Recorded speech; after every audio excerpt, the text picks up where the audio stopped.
Sanibonani. My name is Sbusiso Tshabalala. I'm from a company called Snetezi, Pty Ltd. I'm here to present today an idea about identity theft. So first I just want to know, is there anybody here who doesn't have this? Really? I'm not South African. Oh, okay, that's understandable.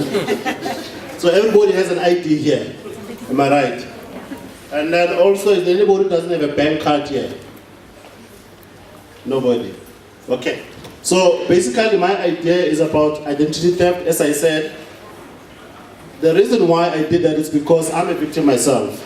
I had somebody who stole my ID quite a while ago, and I had to try and sort it out, which took about 3 to 4 years for it to be sorted. I'm sure you all know when you go to Home Affairs, you're going to go there around 8 and then you're going to wait until 4, and then they'll tell you that you need to wait or come back the following day. So what I noticed is that I think it would be best for us to have a similar system that is similar to the banking system. Meaning that me, as an ID holder, I'll log into a website whereby I'll have my information and everything there. Then the guys who open up accounts fraudulently, when you open an account, for example, let's say you go to Joshua Dog. When you go there, they take your details, your ID, your whatever and everything, then they take it to NCR to open the account.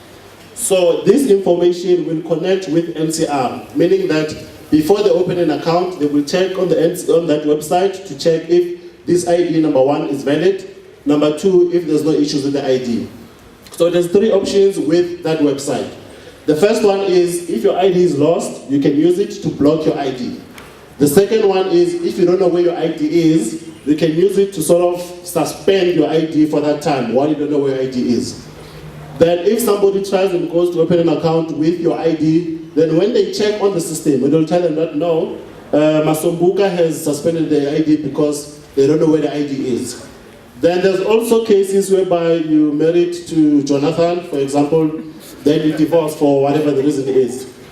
In the process of settling the whole thing of divorce, Jonathan might decide to go and take up some furniture wherever or techniques, whatever sound, with your ID. So in that process, you can also use the same system to say, in the meantime, while I'm still going through that process of divorcing, I can just suspend in the meantime. Once everything is finalized, then you can sort of uplift or do whatever to make sure that your ID is fully functional again. So that's the idea basically. As an ID holder, you register and then you get notifications. In the case whereby somebody goes and open up an account, you will get a notification similar to your bank account. When somebody goes and withdraws, you get an SMS to say somebody did a withdrawal.